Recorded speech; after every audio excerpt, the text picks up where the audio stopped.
ये बहुत बड़ा मकान बनाऊंगा बहुत जल्दी। नीरू के पिता जहां पंजाब के जाने माने व्यापारी थे, वहीं उसका पति राहुल दिल्ली में एक सिंपल नौकरी करता था।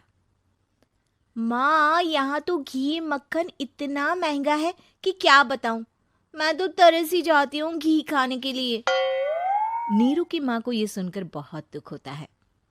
मेरी बेटी को घी नसीब नहीं हो रहा है और ये बहू यहाँ बैठकर घी में शक्कर डाल रही है। देख वनिता, मैं साफ कह रही हूँ, इस घर में जितना घी आएगा उतना ही मेरी बेटी के घर दिल्ली भी जाएगा। अरे, ये क्या बात होती है माँ जी? बेटी का उतना ही करो जो अच्छा लगे। अब क्या मायके से घी और मक्खन तक की सप्लाई करोगी आप? हाँ, मेरी बेटी किसी चीज को तरसे मुझसे बर्दाश्त नहीं होता। अब क्या था, नीरू के मायके में 2 किलो घी आता तो 2 किलो दिल्ली जाता नीरू के पास। एक दिन, माँ, बड़ी गर्मी पड़ती है दिल्ली में। इस घर में तो एक ही एसी है और वो भी ड्राइंग रूम में। सारा परिवार एक ही कमरे में सोता है। हाँ बेटा, वो तो हर घर की कहानी है। यहाँ भी एक ही एसी है। अरे बिल इतना आता है कि क्या बोलूं। तभी वहां राकेश आ जाता है। माँ, थोड़ी देर में यहाँ कुछ प्लम्बर आएंगे मेरे कमरे में एसी लगाने। जरा ध्यान से लगवा देना ना माँ। ओए, ऐसे कैसे तेरे कमरे में एसी लगेगा? हाँ राकेश, एक बार बात तो कर लेता। अरे पापा, वो वनिता को गर्मी में नींद नहीं आती। ड्राइंग रूम में सबके साथ सोने में वो अनकंफर्टेबल है, इसलिए। अरे पूरे परिवार के साथ वहां तेरी बहन नीरू भी तो सोती है। वो नहीं हो रही क्या अनकंफर्टेबल? समझ रहा है ना? अगर एसी लगेगा तो एक दिल्ली में तेरी बहन के कमरे में भी लगेगा, तभी तू लगा सकेगा। राकेश वनिता को सारी बात बताता है। वनिता करती भी क्या, मन मार कर बैठ जाती है। माँ, ये लोग ठीक नहीं है, क्या करूं मैं? अरे बेटी, यहाँ आ जा, तू यहाँ आकर रह ले। अरे छोड़ दे ऐसे पति को। कैसे छोड़ दूं माँ?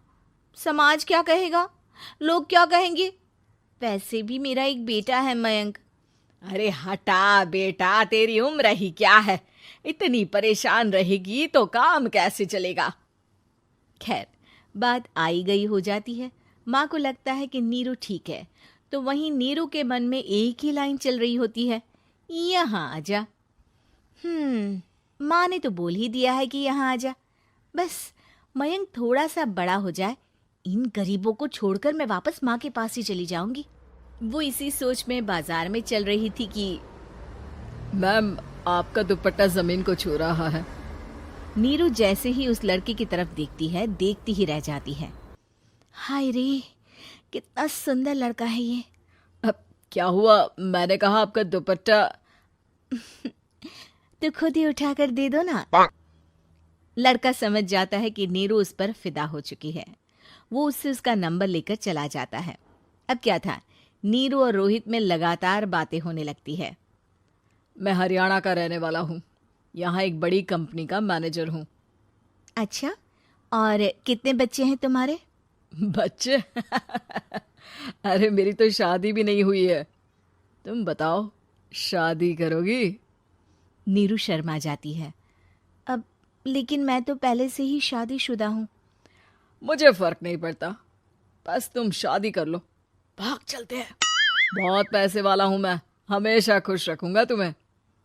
नीरू रोहित से मिलकर सारा प्लान बना लेती है और फिर एक दिन घर से भाग जाती है। दोनों शादी कर लेते हैं। शादी के बाद, क्या बात है नीरू, तुम्हें परेशान सा देखता हूँ, सब ठीक तो है ना? हाँ हाँ, सब ठीक है।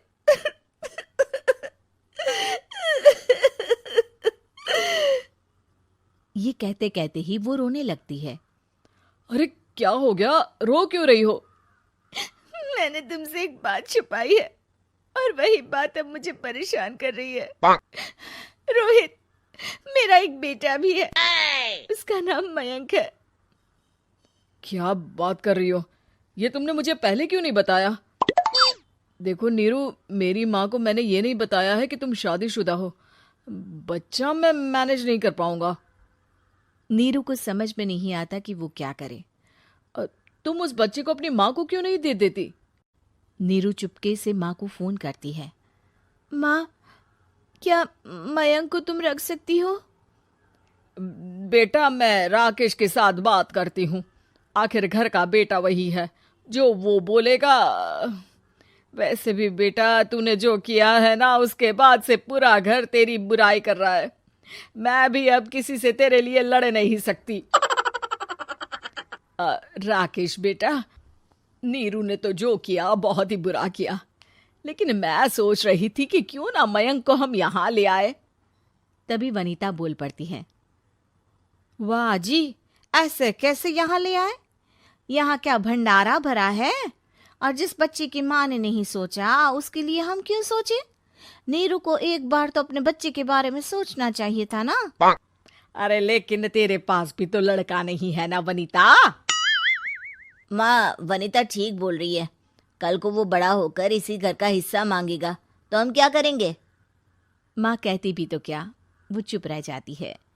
वहीं नीरू का पहला पति कहता है। माँ, अगर आज भी वो वापस आ जाए तो मैं उसे माफ कर दूंगा। बेटा, गरीबी चीज ही ऐसी है, क्या करेगा। तू तो अब मयंक का सोच। वो बेचारा तो बिना माँ का हो गया। मयंक के खातिर तू दूसरी शादी कर ले बेटा।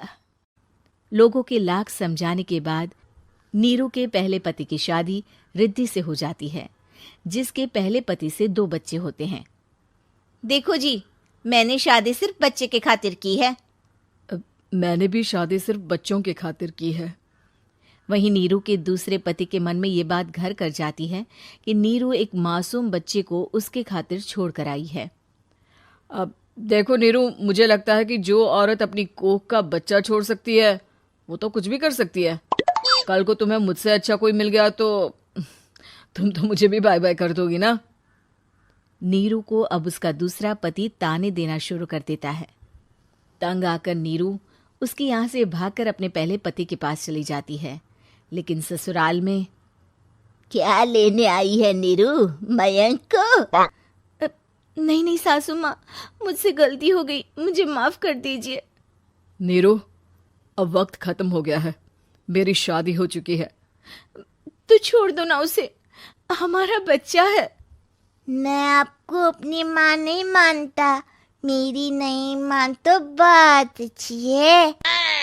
नीरू मयंक की बात सुनकर समझ जाती है कि उसके पास अब ना आसमान रहा ना ही जमीन।